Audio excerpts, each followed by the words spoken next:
Assalamualaikum warahmatullahi wabarakatuh. Selamat siang Sobat Tangsel semua. Selamat datang kembali di program Instagram Live Yakmi Tangsel.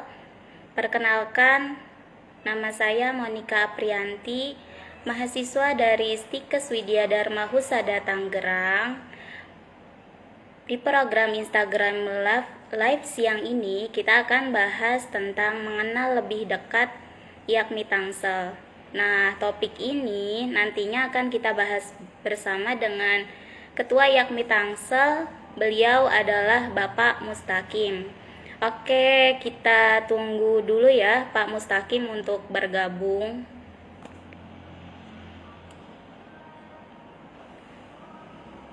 Oke, sudah hadir nih Pak Mustaqim.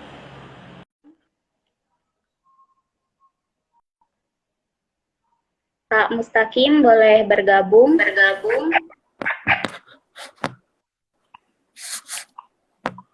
Assalamualaikum, Bapak. Waalaikumsalam warahmatullahi wabarakatuh. Gimana Pak kabarnya? Sehat? Alhamdulillah sehat. Monika sendiri gimana? Sehat. Kalau boleh tahu kesibukannya sekarang? Iya, Boleh dong Iya, boleh dong Sobat Tangsel tahu ya. Jadi kalau kesibukan ya karena basisnya adalah dosen ya sehari-hari mengajar gitu ya. Kemudian juga ada beberapa melakukan riset penelitian ya. Cuma ya karena kita masih WFH ya, jadi ya ngajarnya dari rumah saja gitu Monika. Iya. Oke. Penonton suka buat Sobat Tangsel yang tanya boleh dong komentar di bawah pertanyaan tentang mengenal apa suara saya kedengaran? Iya, agak macet-macet Monika. Cuma masih bisa didengar kok. Oke. Sebelum bicara tentang Yakmi Tangsel,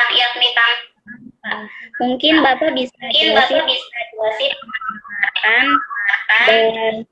Sobat Tangsel yang sedang bisa diceritakan sejak kapan mulai berdirinya Yakmi Tangsel. Oke, iya, terima kasih Monika dan teman-teman Sobat Tangsel yang bergabung di IG Live Yakmi Tangsel siang hari ini, terima kasih ya. Nah, ini pertama kali gitu ya, saya juga tampil gitu sebelumnya.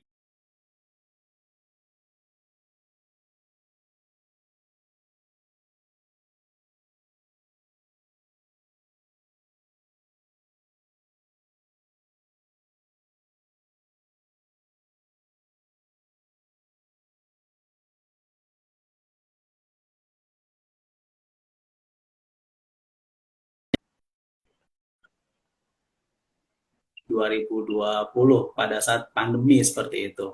Nah, saat itu kami memang beberapa kumpulan teman-teman yang concern di kesehatan masyarakat, terutama yang berbasis akademisi, karena di Tangsel kan ada beberapa kampus Kesmas ya, ada UMJ, ada UIN, ada Stikes Banten, dan juga Stikes Widya Dharma Husada dan Kasma Persada yang bernaung di bawah Unpam seperti itu.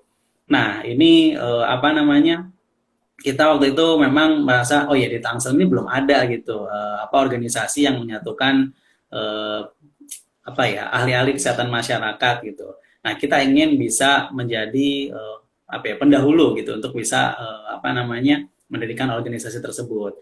Nah, ini sebenarnya gayung bersambut dari dorongan di pusat gitu ya untuk ini kalau bisa gitu ya di sekitaran Jakarta juga bisa dibangun. Saat itu memang ada juga opsinya di Depok, Bekasi gitu ya. Cuma karena di Tangsel ini kebetulan ada SDM-nya, nah langsung kita membuat. Nah, saat itu juga kita pertama kali gitu ya selama sejarah Yakmi itu mengadakan pembentukan itu secara online atau secara daring, dan kita yang kemudian pertama kali menginisiasi, akhirnya terbentuk Yakmi Tangsel tapi dengan cara daring seperti itu. Nah, kami juga sudah izin seperti itu kepada kepada ketua umum, apakah diperbolehkan ya, karena kondisi pandemi dan kita juga ikut gitu ya dalam rangka memutus mata rantai COVID-19 ini, maka ya kita adakan secara secara daring. Jadi sebenarnya kalau sejarah yang uniknya sih nggak ada. Cuma kalau kita bicaranya eksistensi, kita pengen Tangsel ini juga ada gitu yang ngurus dari sisi public health-nya gitu. Karena kita melihat ya masalah kesmas itu kan sangat luas ya, dan di Tangsel juga kita perlu sama-sama dengan stakeholder yang ada membangun agar bagaimana kesehatan masyarakat bisa berjalan ataupun dibangun di Tangsel sendiri. Mungkin seperti itu, Monica. Oke, kalau visi Yakmi Tangsel sendiri apa? Oke, kalau visi misi Yakmi Tangsel sendiri itu pada prinsipnya karena kita adalah cabang gitu ya, dan kita tentu saja mengacu pada visi misi dari Yakmi Pusat. Di Yakmi Pusat itu mereka punya visi yang tentu saja kita turunkan gitu kepada Yakmi Tangselnya sendiri. Tapi kalau kita sendiri di Yakmi Tangsel, kita secara visi mengikuti kepada perkembangan zaman. Saat ini kita punya visi yaitu mewujudkan kesehatan masyarakat melalui sains dan praktik dengan inovasi 4.0 di Tangsel itu sendiri. Bagaimana untuk misinya? Misinya kita ingin yang pertama Yakmi Tangsel itu bisa memberi untuk siapa? Untuk anggota. Kenapa anggota? Bagaimanapun anggota itu adalah stakeholder utama yang harus kita kapasitasi, sehingga kita ingin apa yang kita berikan kepada anggota ini bermanfaat dan bisa meningkatkan kapasitasnya dalam konteks pengembangan sebagai tenaga kesehatan masyarakat. Yang kedua yaitu Yakmi Tangsel ingin apa? Memaknai melalui apa? Melalui organisasi. Jadi buat pengurus gitu ya, dan juga kolega-kolega yang sudah bergabung di Yakmi Tangsel ini, kita ingin organisasi ini kita bangun bukan sebagai eksistensi saja, tapi juga sebagai sebuah estafet ya, pergerakan dalam sebuah kondisi di mana Tangsel ini kita perlu ada yang namanya social control yang nantinya juga akan bisa membantu pembangunan Kesmas di wilayah Tangsel. Dan yang ketiga tentu saja kita ingin Yakmi Tangsel ini misinya apa? Berkontribusi. Kontribusi tentu saja tidak melulu harus yang sifatnya bergerak secara nyata real di lapangan gitu. Nah, kalau selama pandemi dan dengan era revolusi industri ini, kita bisa bergerak dari manapun, kapanpun, dan dengan bentuk apapun. Nah, ini menjadi salah satu platform kami yang salah satunya juga sekarang sedang Sobat Tangsel saksikan gitu ya, melalui apa? Melalui IG Live. Kita ingin bisa kenal lebih dekat gitu ya, tidak hanya melalui kegiatan-kegiatan webinar saja ataupun kegiatan yang lebih sifatnya seminar dan di masyarakat, tapi kita juga ingin menyapa melalui platform-platform yang seperti ini. Nah, doakan semoga kami di kedepannya bisa lebih progresif dan bisa makin menyentuh kepada masyarakat Tangsel umumnya dan secara khususnya kepada para anggota. Mungkin seperti itu, Monica. Amin, semoga ya Pak. Insya Allah. Departemen apa saja nih Pak? Yakmi Tangsel sendiri. Departemennya ya? Iya. Ya, kalau departemen kami sebenarnya, departemen ini kalau tadi visi misi mungkin mengikuti, tapi kalau departemen sifatnya lebih kasuistik ya. Kasuistik itu artinya kita ingin ke depan ada apa aja sih yang kita bangun. Namanya juga organisasi yang baru berdiri, maka kita perlu perangkat-perangkat yang sebenarnya mendasar itu harus ada. Apa saja sih? Misalnya kalau secara struktural Yakmi Tangsel tuh punya, kita ada wakil ya, ada wakil ketua umum kita punya, ada sekjen, sekum ya maaf gitu. Ada bendara juga, kalau nggak ada nggak bisa jalan kita gitu ya. Terus ada biro kestarinya juga, bagaimanapun administratif itu yang paling penting ya untuk mensupport suatu organisasi. Nah, kemudian kita juga ada divisi untuk organisasi dan keanggotaan, jadi nanti buat anggota-anggota yang ingin gabung bisa gitu ya di situ. Kemudian kita juga punya bidang kajian, keilmuan, dan juga advokasi. Ini yang khusus kalau ada topik-topik hangat gitu ya, baik nasional maupun di lokal Tangsel, ini kita bisa angkat gitu ya, bagaimana sebenarnya respon dan kebijakan yang bisa kita usulkan. Kemudian ada bidang penelitian. Nah, ini kita juga alhamdulillah selama pandemi ini kita melakukan riset-riset ya, yang nanti bisa dibantu untuk advokasi kebijakan di wilayah Tangsel itu sendiri. Kemudian ada bidang sosial dan pengabdian masyarakat. kita juga ada publikasi ilmiah. Nah, sekalian promosi, kita punya jurnal nih ya, Boleh. Sobat Tangsel. Jadi Bapak Ibu dosen yang mungkin join siang hari ini bisa juga submit ke jurnal kita. Nah, itu namanya jurnalnya Jurnal Mestahat, Jurnal Semesta Sehat. Nah, yakni Tangsel. Nah, kita rencananya setahun 2 kali nanti boleh ikut submit di situ gitu. Kita juga ada bidang untuk humas dan media, dan ini salah satu yang dilakukan oleh bidang humas dan media. Jadi salut nih buat teman-teman humas dan media yang progresif banget ya. IG Live itu udah kayak kacang goreng nih, seminggu udah 2-3 kali gitu ya. Nah, insya Allah Iya, minggu Pak. depan juga sudah ada lagi gitu ya. Gitu masih mungkin sedikit ya. Oke. Sama ya. Oke. Kira-kira berapa Pak berapa Pak? yang ada di Yakmi Tangsel? Wah, kalau jumlah pengurus ini saya nggak ngitung persis ya, tapi kalau saya tidak salah ya ada sekitar 40-an. 40-an itu berasal dari akademisi dan juga dari stakeholder kita dalam hal ini dinas kesehatan, puskesmas itu juga ada yang ikut. Nah, itu seperti itu. Nah, sebenarnya bisa aja sih yang lain juga ikutan gabung ya, karena sebenarnya public health itu cukup luas ya. Jadi ketika orang concern di kesehatan masyarakat, bisa nggak dia ikut join? Bisa saja, nggak ada masalah seperti itu. Gitu, Monica. Apakah ada yang baru sekarang ini? Gimana, Monica mau? Apakah ada yang baru anggota baru-baru ini? Oke. Kalau anggota terakhir kami update itu per tahun lalu itu ada sekitar anggota tuh gini ya. Anggota tuh artinya dia daftar, kemudian sesuai dengan domisili, domisilinya misalnya mengambilnya di Tangsel, nah itu adalah anggota yakni Tangsel seperti itu. Nah, tapi selama tahun lalu itu anggotanya kita masih terus memantau ya pergerakannya, apakah pertambahannya terutama, tapi yang jelas terakhir itu ada sekitar 100-an. Artinya kalau misalnya teman-teman nih yang Kesmas yang tinggal di Tangsel itu secara masif mendaftar, wah itu bisa semakin banyak gitu ya. Itu yang khusus anggota ya gitu. Kalau pengurus kan memang dia beda ya gitu. Tapi kalau anggota dia ingin jadi anggota dan bisa dapat update terkait kegiatan-kegiatan di Tangsel, nah itu bisa untuk jadi anggotanya seperti itu, Moni. Oke. Kalau buat cara bergabung, kalau buat di Yakmi Tangsel. Cara bergabungnya? Iya. Oke, kalau untuk bergabung, nah kami karena sistemnya sudah terpusat, jadi jika ada gitu ya sobat Tangsel nih yang mau gabung di Yakmi Tangsel, nah teman-teman bisa kunjungi ke websitenya Yakmi Pusat ya, yakmi.or.id ya. Nah itu bisa ke sana. Nanti di situ ada registrasi anggota. Nah, ketika sudah registrasi anggota di situ, dan teman-teman domisilinya kan bisa di Tangsel ya.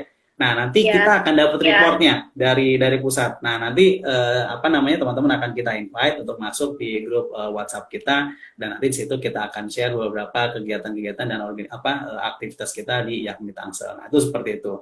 Nah, terus juga sekarang kartunya itu kita tidak lagi pakai kartu-kartu yang itu ya, teman-teman, yang kayak ATM gitu. Tapi cukup pakai e-card saja gitu ya. Yang penting ada nomor uniknya. Jadi nanti kalau ada kegiatan-kegiatan Yakmi Pusat ataupun Yakmi Tangsel, itu biasanya ada special price kalau itu ada biayanya. Tapi kalau nggak ada ya nggak ada gitu ya. Nah, tapi prinsipnya kita ingin menjangkau gitu ya seluruh sobat Tangsel untuk bisa ikutan di Yakmi Tangsel ini. Gitu, Monica.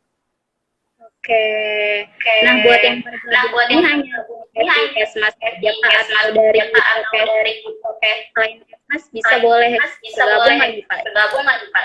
Ya, tentu saja karena Kesmas ini menganut multidisiplin ilmu gitu ya, Monica, dan saya yakin Monica juga pasti lebih paham dan sobat Tangsel juga tahu ya, Kesmas ini nggak bisa berdiri secara mandiri gitu. Pada prinsipnya Kesmas bergerak secara bersama gitu.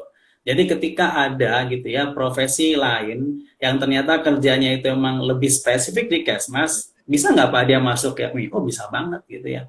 Nah, Sobat Tangsel bisa lihat gitu ya nanti di struktur kepengurusan pun itu rata-rata ya gelarnya nggak harus SKM gitu. Tapi semuanya bebas bisa ikutan. Karena bagaimanapun negeri ini dibangun dengan lintas sektor gitu. Dan lintas individu, lintas profesi. Bahkan tidak hanya kesehatan nih, Monik. Kalau boleh saya share ya teman-teman Sobat Tangsel, kita bisa juga ajak orang-orang di non-kesehatan untuk ikut bergabung gitu. Contohnya COVID ini kan nggak bisa kerjanya orang kesehatan aja gitu. Tapi semua stakeholder, semua bidang harus ikutan bersama. Jadi Kata kuncinya bisa nggak Pak? Bisa, nggak ada masalah.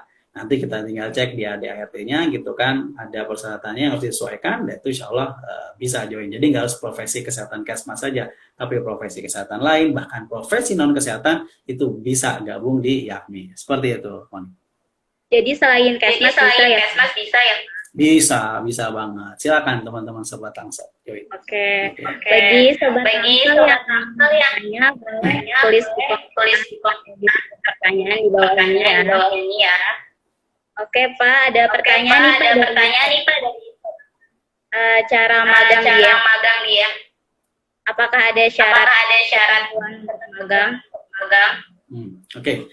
Ya, untuk magang ya. Nah, sobat Tangsel nih yang lagi live ini magang nih.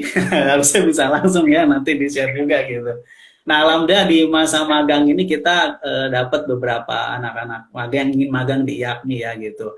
Nah, emang magang di YAKMI ini jadi agak sedikit berbeda gitu. Tapi secara persyaratan mudah kok. Tinggal mengajukan surat saja gitu ya kepada pada ketua umum atau ketua cabang atau ketua dimanapun ada ada YAKMI itu bisa. Nah, nanti dari YAKMI yang akan kemudian memberikan arahan kira-kira kebutuhan kami di organisasi sedang butuh apa, nanti akan disesuaikan. Nah, pada prinsipnya seperti itu saja. Persyaratan sih tidak ada, tapi kalau misalnya memang yang dipersyaratkan kan dari mahasiswa biasanya memang pada tingkat-tingkat yang sudah mau lulus ya untuk magang. Nah, memang mungkin dari persyaratan di kampusnya gitu. Kalau dari kami sih ada yang mau join, ada yang mau ikutan, wah kami senang banget gitu ya. Karena tentu saja banyak kerjaannya nih yang harus digarap bersama-sama. Gitu, Monik. Tapi kalau dari non-akademik bisa, nggak masalah. Silakan saja. Nanti kita lihat gitu kan, kira-kira mau bantu apa. Misalnya pengen bantu nih supaya YAKMI Tangsel punya YouTube juga. Wah, boleh. YouTube udah punya, tapi yang bikin kontennya nih mungkin belum banyak yang bisa diniin gitu kan. Itu seperti itu. Oke. Ada dari Indri. Iya. Izin bertanya, Pak. Kenapa tidak ada STF dan Ujikom? Oke, ini pertanyaan susah ya. Ini harus jawabnya hati-hati karena banyak yang sensitif. Pada prinsipnya begini, kenapa Kesmas sekarang sudah tidak ada STF atau Ujikom? Saat ini memang sedang ada moratorium ya, Sobat Tangsel di Kemenkes, khususnya di BPSDM. Tapi dalam waktu dekat sebenarnya nanti sudah dibentuk gitu ya Konsel Tenaga Kesehatan Indonesia yang salah satunya di situ ada Kesmas. Mudah-mudahan itu nanti menjadi solusi untuk persoalan atau polemik STR dan Ujikom gitu ya. Kenapa emang dihentikan ya? Pada prinsipnya kemarin memang ada sedikit koreksi gitu ya dalam konteks pelaksanaannya agar lebih rapi gitu dan kita nanti bisa lebih keluar dengan sesuatu yang lebih standar lah sehingga tidak terjadi lagi kita menyebutnya bukan iri sih tapi lebih kepada ya perapian lah intinya standarisasi yang lebih sesuai dengan peraturan yang ada.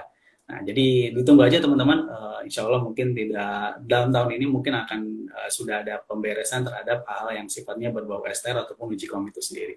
Gitu Monik. Oke.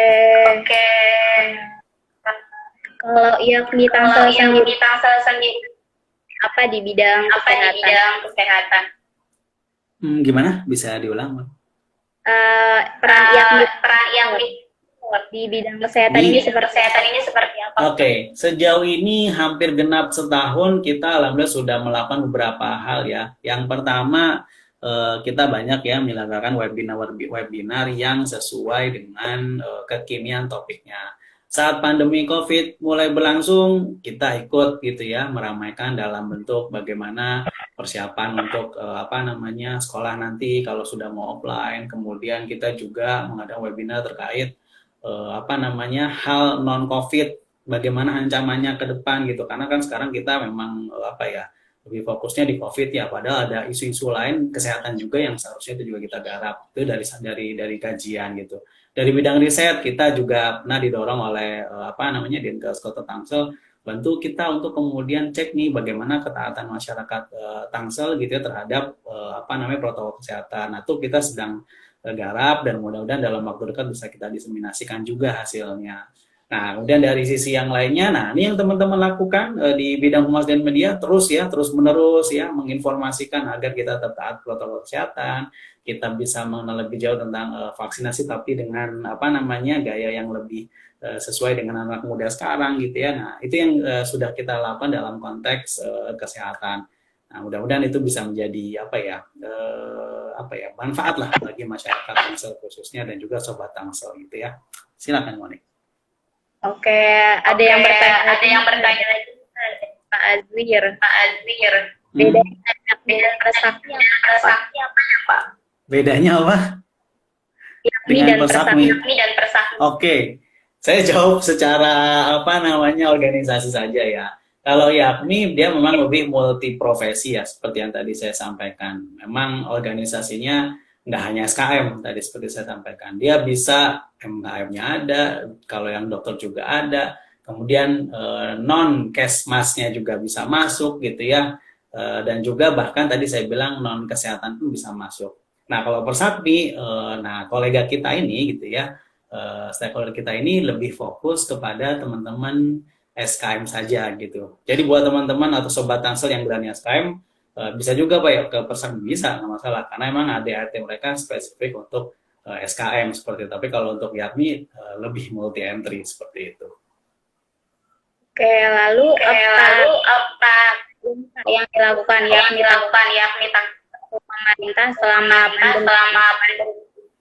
Ya, karena kami sifatnya adalah organisasi profesi yang kemudian nirlaba dan juga apa namanya berarti kesehatan masyarakat dan kita tahu ya Kesmas itu prinsipnya apa promotif preventif. Jadi kita sampai hari ini terus bantu pemerintah untuk ikut gitu ya menggaungkan menginformasikan kepada sobat Tangsel gitu ya untuk tetap menjaga protokol kesehatan. Melalui apa? Banyak ya kita sudah melakukan webinar, riset-riset juga kita lakukan termasuk IG live seperti ini gitu ya. Ini kan juga bahan promosi ya. Dan kalau teman-teman sobat Tangsel lihat ya IG kita itu setiap hari gitu ya kita update gitu ya dengan berbagai macam informasi tentang kesehatan. Prinsipnya untuk apa? Untuk bersama-sama membangun kesehatan masyarakat di mana? Di Tangerang Selatan khususnya dan di Indonesia pada umumnya. Seperti itu Monika. Oke, sobat Tangsel mau habis. Dan masih ada satu pertanyaan yang rencana kegiatan apa? Oke, tadi mungkin juga ada sedikit lupa ya. Salah satu bidang yang juga kita tidak lupa adalah kita punya bidang pelatihan ya, Sobat Tangsel. Selama hampir 1 tahun ini kita udah beberapa kali mengadakan pelatihan, yaitu pelatihan-pelatihan GIS sama pelatihan-pelatihan tentang K3. Nah, ke depan nih kita sedang merencanakan juga untuk melatihkan beberapa software-software yang terkait dengan keilmuan kesehatan masyarakat. Jadi stay tune aja teman-teman, nanti bisa ikutan. Dan sekarang juga kita sedang membuka pelatihan untuk AK3 batch kedua. Nah, buat teman-teman silakan segera daftar gitu ya, Sobat Tangsel, terutama yang pada mau lulus nih, teman-teman di minatan K3 itu bisa ikutan. Dan rencana kita juga akan ada diseminasi untuk hasil riset yang sudah kita lakukan kemarin, plus kita rencana akan ada riset lagi terutama terkaitannya dengan vaksin. Mudah-mudahan sih bisa segera kita jalankan gitu ya, karena bagaimanapun kita butuh melakukan persiapan terlebih dahulu untuk bisa melaksanakan kegiatan-kegiatan yang insya Allah manfaatnya untuk masyarakat Tangsel khususnya dan Indonesia pada umumnya. Seperti itu Monika. Wah, luar biasa. Mungkin ini dari sobat pertanyaan yang masih boleh disampaikan langsung ke Instagramnya. Boleh? Ya. Yes, boleh. Silakan. Boleh. Atau IG-nya ya. Langsung. Oke nih karena waktu sudah habis. Masih banyak Pak Mustaqim Instagram kita. Ya, terima kasih Monika, terima kasih Sobat Tangsel semua. Sampai jumpa di kesempatan. Assalamualaikum warahmatullahi wabarakatuh. Oke, terima kasih juga untuk sobat Tangsel mendengarkan. Saya Aji. Terima kasih semuanya. Assalamualaikum warahmatullahi wabarakatuh. Waalaikumsalam.